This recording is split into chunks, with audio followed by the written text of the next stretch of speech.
Previously on the Pavement Top 50. And there it is at track 15 from Wowie Zowie, Rattled by the Rush. What are your thoughts on Rattled by the Rush, Ross from Fife? Well, I already said that since I came to it last, Wowie's not my...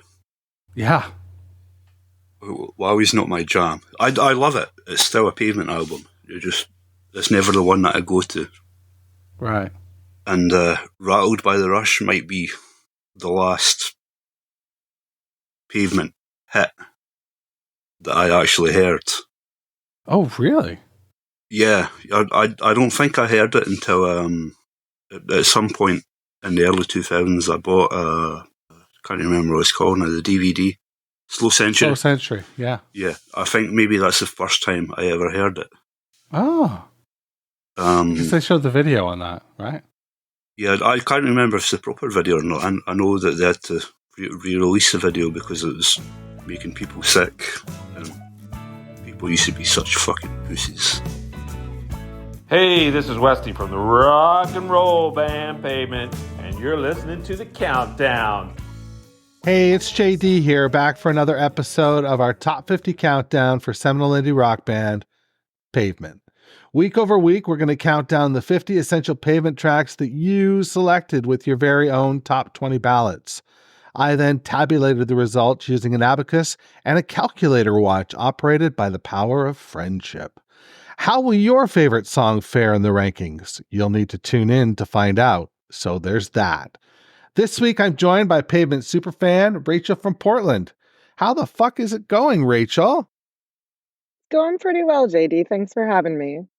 No, it's my pleasure. It's good to have you here.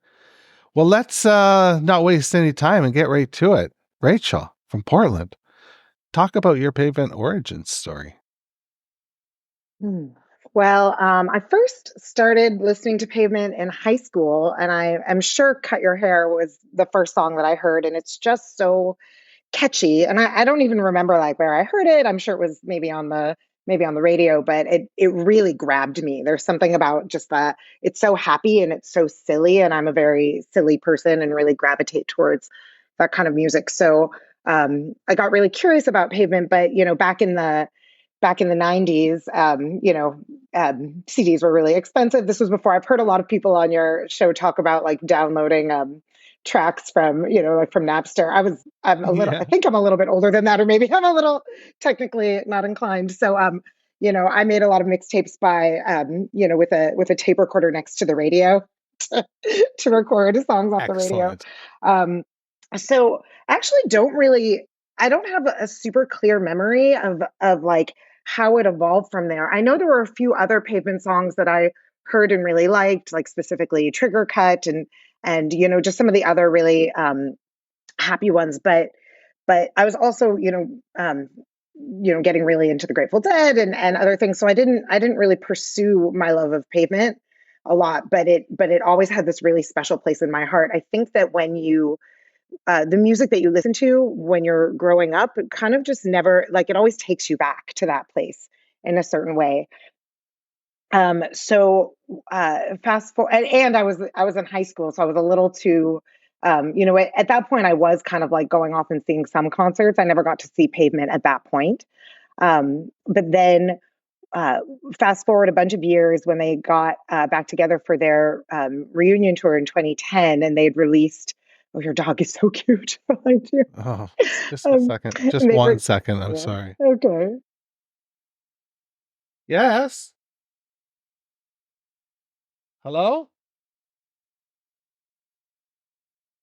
That doesn't typically happen because typically the door is locked, and that means I'm recording. So I apologize. Now I'll be doing some editing. Yes, no problem. So they got back together for the reunion tour, and they released "Quarantine the Past," which is really interesting because in some ways, the albums there are some bands I listen to the albums like straight through, and some I kind of pick and choose the songs. And Pavement, I really love listening to the albums themselves. And kind of each song in context of the album, though sometimes I like them more and more. So they were coming just outside of Portland to Troutdale, that year, and I'm pretty sure it was sold out. And I just had this feeling of like I have to go. It just like wouldn't it kind of wouldn't leave me. And so I ended up buying tickets from some like strangers off of Craigslist. And I can't remember which of my friends was supposed to go with me, but whoever was supposed to go couldn't make it. And the day before the show, I randomly I was going to hang out with a woman that I had met through the yoga studio where I teach, and we were hanging out at her house. It was like our first friend hangout, and I saw that she had pavement tickets on her fridge, like they were paper tickets. And I said, "Are you going to the Pavement show tomorrow?" She said, "Yes, I love Pavement." And I was like, "Can I go with you?" And so I ended up going with her and her crew to this show. And at the time, and this was 2010, I've been to a lot of concerts, but it was one of the like best shows I've been to in terms of just the energy on the stage and the way it made me feel so alive and just so like joyful. One thing I love about Pavement is kind of this range of emotions that they go through. They have this there's this whole thing about them being like slackers and being, but they're very smart and they're very silly, and they kind of go from, they kind of go from these like they go through some really deep themes in their songs. So which we'll talk about when we get to our song for today. So I I was after that, I was so hooked again, and I started like devouring the albums a little bit more and more. And so at that point I started to listening to them a lot more. And then they came back in 2022 to the same venue in Troutdale, Oregon. And I was so excited. I mean, I bought the tickets as soon as they went on sale. I couldn't wait. And it was a great show. It really, really was so fun. But I couldn't actually, from where I was standing in the venue, I couldn't really see what was going on stage, Oh which is no. kind of a bummer because it's so Yeah. fun to watch them and their interactions. But after that show, I just had this feeling. That was 22, and I had this feeling of I need more pavement. I need more pavement now. And so I looked at their whole tour schedule, and it was like Australia, and I just couldn't do it. There was no way I could like drop my whole life to go on Pavement tour, and they just don't. I mean, they were playing a lot that year, but they don't play that much generally. And so in January of 23, when I saw them announce Iceland in July, I was like, Mm. I'm free those days. So, and then the cincher was that there's a nonstop flight from Portland to Reykjavik. I was like, nonstop, Really? that works. Yeah, there's a lot of nonstop That's flights to Iceland beautiful. now.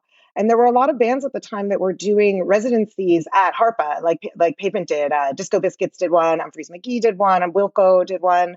So, and a bunch of my friends are into those bands, and they had gone for those shows. So I just booked the flight, and I was just like, I'm going to go. I bought the tickets for the show, and I bought specifically um, the front row of the balcony because I really, really wanted to see everything that was happening on Yes. stage.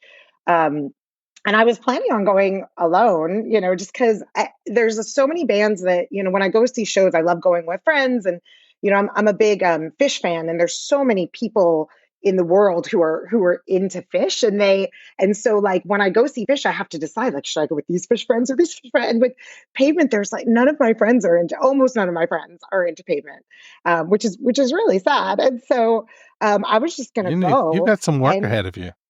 well, yeah, yeah, for sure. And so, but two of my girlfriends really wanted to go to Iceland. And so they joined me on the trip, and we ended up extending the trip a little bit. And we went around we rented a camper van and went around the whole island for a week, which was just out of this world. And I'm so grateful to and neither of these women like Pavement. They both came with me to the first show, but they were not into it.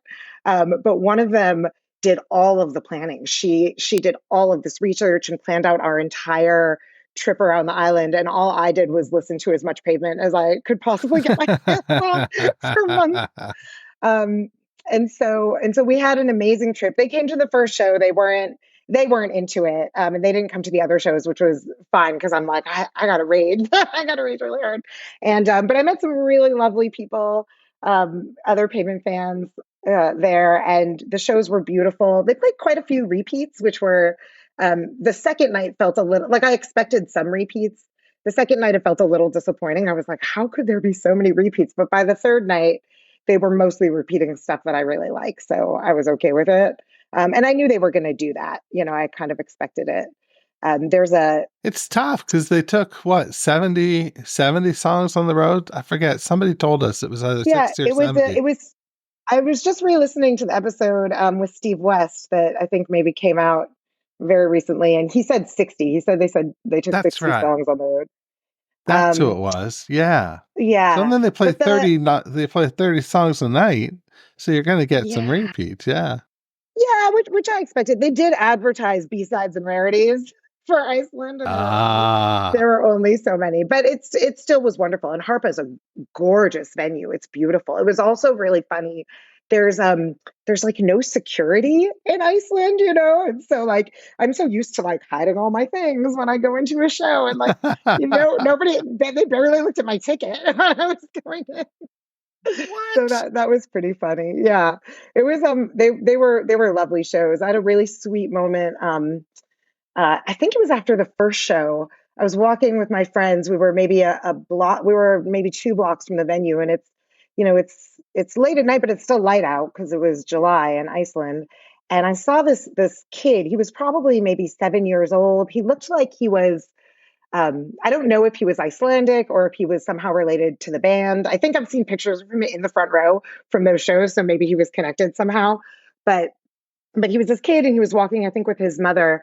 And we were a few blocks from the venue, and I hear the kid just like I hear him singing like do do do do do do do do do do do do do do, and I just perk up and I start singing it with him, and he looks at me and his eyes just light up, and I was like, there's this connection that happens when people, when it's familiarity, and we didn't speak any words, we just had this like these huge smiles at each other and kept singing it as we were walking. So it The was really magic cute. of pavement. Yeah. Wow. Yeah. I Cool. really feel that. Yeah. Yeah. Oh, and What a then, great and connection. then, after that, they played those Brooklyn shows. I really wanted to go to them, but I couldn't go because I had to be in New York the next week. I actually had jury duty that week, so I just couldn't get to New York to go to those Brooklyn Boo. shows last year. But then this year, and then they played South America this year. I was like, I can't get to those either. I've got a lot of dreams of traveling for music that I can't quite make happen. But then they just played Bumbershoot in Seattle, which is only 3 hours away. And I was like, I was really torn because one of my dear friends was having a big blowout for his 50th birthday that same night. And I was just like, but Pavement's not going to play that much longer, I don't think. And he said, I would never fault you for going to see music. So I went by myself. I took the train up to Seattle and had such a great time. And part of the reason I actually wanted to come on your podcast was one of the things that was so interesting to me about being at that show was after being mostly in the balcony in Iceland, I did go down to the floor for the third night of that run. But I was determined. I was like, I want to be front row center for this show. for and um and the way that the Bumbershoot is this really great festival. It's set up in Seattle Center. It's really beautiful. And so I was standing kind of to the outside of the stage where they were going to play as the band before them was finishing. And as soon as they were done, I kind of started walking towards the middle. And there was a spot on the rail I could have taken, but it was off to the side. I really wanted to be more central. So I went all the way to the center, and I ended up, like fourth or fifth row. How the But it was still an hell? hour before they were going to start. And so there were all these people who were also crowding around, like waiting for them. And so a bunch of us ended up sitting down and just chatting. And these two people that I was sitting with and who I talked to a lot, and we saved space for each other during that time. It was so fascinating. It was this man and this woman, and she had just 3 weeks ago turned 21. and and I know, and I couldn't Damn. believe it. And so I asked her, and so I was like, tell me how you got into pavement. I'm channeling you, Diddy.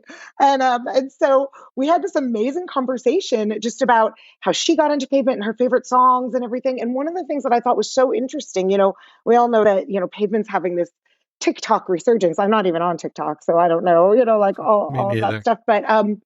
but it was so interesting to me that there are, and almost all there was a lot of people who were, I'd say, in my age range, slightly older than me, maybe like in their 50s, who were there, who were like really enjoying the show. But most of the people who were right around me were in their 20s. And it was so fascinating. And so the idea to me that Yes. there are people who love Pavement, like who love Pavement and love talking about Pavement and love seeing Pavement as much as I do, but have a completely different relationship with Cut Your Hair than I do, or that people who got into Pavement, when they first came out, it's so different. And I was so fascinated by all of that. And then one of the weirdest things was that they didn't play Cut Your Hair at the show. And I mean, they played it at every other show I've been at, so it was okay. But I was actually really shocked about it. I was like, they're catering to their new fans, and they're not catering to their original fans.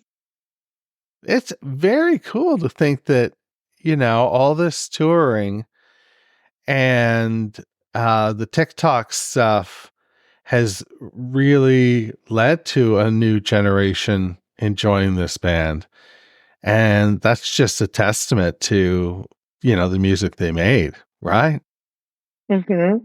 For sure. And it's interesting that they, like in some ways, I really appreciate that they're not making new music as Pavement. Like I love the new music that they're making. Yes. Otherwise, I'm a really big fan of, Stephen Malkmus and the Jicks and all of that work. And I'm really excited about the Hard Quartet stuff that's coming out. But, there is a part of me that wonders, what that would be like. And as much as in some ways, I wish like Pavement hadn't broken up, like the stuff that Stephen Malkmus, created afterwards is so rich and so brilliant that, I know that that was supposed to happen in that way. Yeah, I liken it to every time I make wishes about changing my past. I think I can't do that. I have 2 kids and I don't want anything to happen to them. I don't want to wish them away by accident. That would be terrible. You want a butterfly effect your kids away. The same thing goes with this band. Yeah. If Pavement had never broken up, you'd be on a totally different life path. Totally.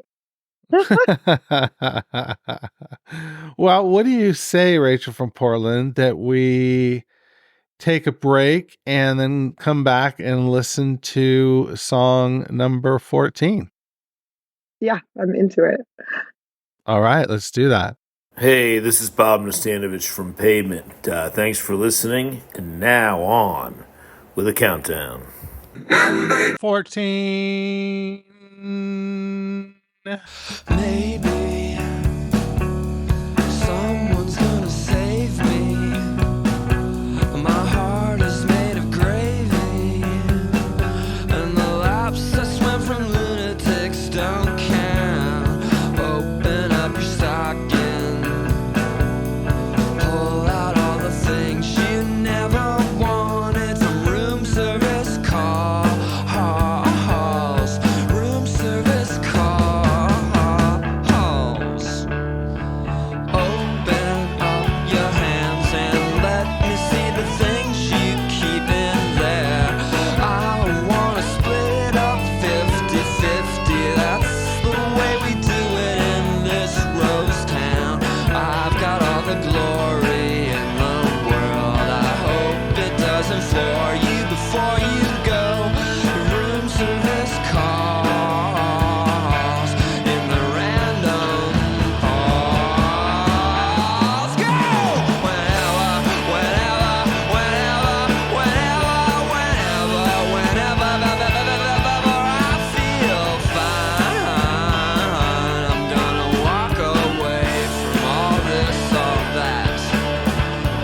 Groovy, groovy kitty, you little bitty with your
This week we're on the horn with AT&T.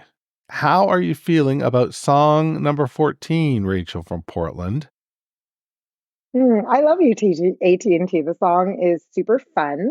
I really love the way in which like the verses go into this when he goes into the like whatever, and then there's a kind of screaming thing, and it almost feels like the whole song like could be complete, and then it like starts again with the second verse, which I really love.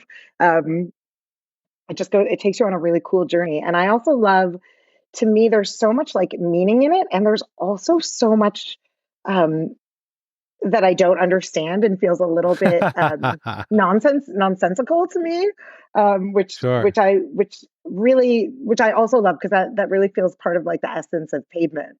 Like there's something really deep and there's something that's really nonsense, and it's almost like I almost feel like as a band they like both want you to want to figure it out, and they're like, don't be a fool and try to figure it out. I love that. Yeah, I can see that. My first talk with Spiral Stairs ever, he talked about the mystery of the band. And how the first couple EPs, they were just Spiral Stairs and SM. People didn't even quite know on the first EP whether the band's name was Pavement or whether it was Slate Tracks. So they loved that mystery. So who knows, that might have carried forward rather than in persona, but in the music. That's a nice assessment. Yeah, thank you. So what else do you think about when you think about this track? This is from Wowie Zowie. Is it one of your standout Wowie Zowie tracks, or? Yes and no. I mean, I love Wowie Zowie. I've been, I never submitted my top 20 ballot to you because I didn't find out about your podcast until after the ballots were in. And so when I go through my like top 20, there's like, I don't know, 14 or so that are very clearly in my top 14. And then there's like 15 songs vying for the last six spots. So this wasn't in that original roundup for me, but it is a song I really love. And there's most things on Wowie Zowie that again is an album I really enjoy listening to through. And I would never skip this song when it came on. It's and now that I've like spent so much time listening to it for this podcast, it definitely might up its way into my top 20 a little bit. Yeah, but there's so many good songs on Wowie Zowie. It's hard to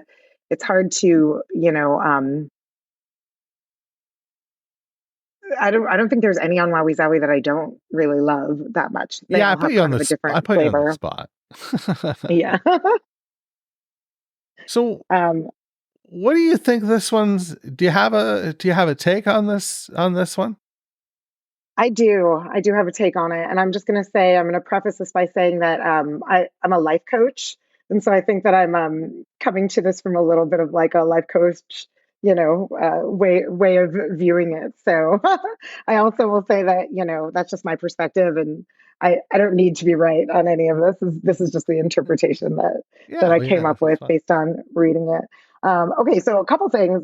So first of all, AT&T, obviously it's a phone company, communication company. So I think that in essence, there's this idea about the way in which we are like in communication with each other, but also the way in which we are in communication with ourselves, and the way in which that can be like clear, and the way in which that can be clouded a little bit. I did go online and just kind of like look up the lyrics and read some things, and there's a lot of different controversy about the lyrics in terms of the way that they're printed, like on the if you look at the lyrics, there's a lot of people who are like, no, that's not right. So who knows about that stuff. But uh, I I personally think that there's well, let me tell you what I'm feeling. All right, um, so when it starts with this, maybe someone's going to save me. I did read somewhere that that's kind of like punking Oasis a little bit. I don't know if that's true, but I kind of like the idea Oh, I love that. Yeah. of it. But to me, what it really means is like, I kind of feel that this is somebody who, this song is really kind of speaking about somebody who is almost like afraid to take action in their own life and is kind of like swimming in the soup of what they think they're supposed to be doing, whether that's like the corporate ladder or, or having success in certain ways. And so this idea of like maybe someone's going to save me is kind of like I'm not going to take my own action and I'm just going to kind of wait for someone else to come in and create direction. Um, and and so I think that kind of, to me, I really feel that in the laps I swim from lunatics don't count. Like like I think a lot of us take, we do. It's not like we're totally inactive. It's not like we're sitting on the couch all day like couch potatoes, but we're maybe doing things that are, helpful to others but not necessarily helpful to ourselves, or like not the most urgent or meaningful things that we need to do, even though they're, it's action. So the things, when it says that open up your stockings, pull out of the things you never wanted from room service calls, to me that really has to do with like the ways in which like the limiting beliefs or the bad habits that we've gotten either like from our parents or from society or from the people who cared for us, and the ways in which our brains kind of took that and turned it into operating systems for how we move through the world, which I think in general those are very helpful in the sense that they got us through what we needed to get through, but they're not always helpful because sometimes they really limit us, and they create like false beliefs that keep us from achieving what we want to achieve in our lives. I know I'm getting real deep here. This is just the first verse. No, this is cool. I'll tell you what, because I'm a little high right now and you're taking me places, Rachel from Portland. This is all right. So keep at it. Okay, cool. So the whole idea with like open up your hands and let me see the things you keep in there, like that to me really speaks to me about this idea of like being vulnerable and like showing your true authentic self.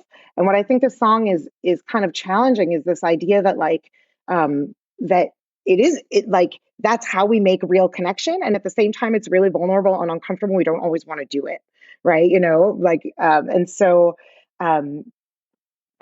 that, that's kind of how I see the song, that like uh somebody who's really kind of afraid to connect with their own full authentic true self, and is kind of experiencing the discomfort of living in a world where they're like putting on a face. Does that make sense? Yeah, yeah. I mean, does it make sense? Maybe you haven't thought about this song in that way. I haven't thought about it um in this way for absolute sure. No, this is cool. Keep going. I had a okay, so question, but then it slipped away. because Okay, yeah, let me know if you remember it. So then, because then it goes into the like whenever I feel fine, which I just love the riff on this. It's so high energy and fun, and then it gets into those Yes. really silly like groovy kitty. I'm like, what is this even saying? But but it's this idea of like whenever I feel fine, I'm gonna walk away from all that, and it's kind of like I don't know if you've heard people say, I'm sure we've all heard people say things like, oh, well, I can't do this because of this, or like, when this thing happens, then I'll be able to do this. And it's almost like wait, I hear the character like um, waiting for that someone's that's going to say me, and when I feel better, then I'm going to do these things, as opposed to just taking the action to make themselves be ready to do it. Like I'll walk away now, as opposed to when I'll walk away whenever it is that I feel better. Um, and this is where we get to one part where there's a what's the word I'm looking for, discrepancy in the lyrics. The lyrics that I Oh, found okay. say This is all right. yeah, the lyrics I found say you skinny people don't like that when you con them, but I read online somebody said no, it's when you call them or when you call on them, which also works for AT&T. I think both ways work in terms of this interpretation. Like people don't like it when you're not authentic with them, and so, Right. or when you in terms of a call on them, if it is call on them, then it could be like almost this feeling of fear that if you ask someone for something, then uh, like it's like almost a fear of our own neediness, if that makes sense. Like everybody has needs, Fear of but our own nobody wants neediness. to be, yeah, like nobody wants to be needy, like we all want to Yeah. like, but we all have needs. And so I think if you're, if it's like, if it's saying, people don't like that when you call on them, if that's the lyric, then there's almost this idea of like a fear that if I ask someone for something, then they're gonna, then it's very vulnerable again. It puts you out there in a way that could be considered uncomfortable. Very, very interesting look at that. And it's nice that you prefaced it with your occupation, because it's no, where I'm going with this is we all bring, our shared experiences to these songs, and you've shared some experiences with people as well. So you're probably bringing all of that, like you've got, you've given us some stuff to think about. Anyway, that's where I'm going with that. Yeah, for sure. And I wonder if the band would like laugh at me and be like, no, this isn't what it's about at all. Or like, I stop can trying to figure it out from honestly us. say all 50 episodes of this, the band would laugh. I think all Okay. 50 episodes. It's like, but Yeah. they'd be grateful as well because they get to meet all of y'all. So that's the cool part. As for, I started university as a poetry major, creative writing and poetry, and Mhm. that's all you do in the first semester is analyze poetry, and it's like 90% of it is putting yourself out there, on the limb, right? Most people Yeah, absolutely. don't. Yeah. Well, Rachel from Portland, do you have anything you would like to plug? Um, I don't think so. There might be a time coming soon where maybe a Pavement song might be sung by me somewhere, someplace, but I'm not gonna. Oh, I don't think I can say too much more about that. So if you happen to be in Portland, you can find me somewhere. But well, I don't need to plug get it anything. recorded, and you can submit it to the pod list next year. Oh, maybe I will. See, that's good. All right, that's what I've got for you. I want to thank Rachel, and I want to definitely thank Pavement for AT&T and all the other songs that we've heard so far. Next week, we are going to lucky number 13. So hit the roulette wheel, put it all on 13, and just tell them JD sent you. And in the meantime, wash your goddamn hands. Thanks for listening to Meeting Malcolmus, a Pavement podcast, where we count down the top 50 Pavement tracks, as selected by you. If you've got questions or concerns, please shoot me an email, jd@meetingmalcolmus.com.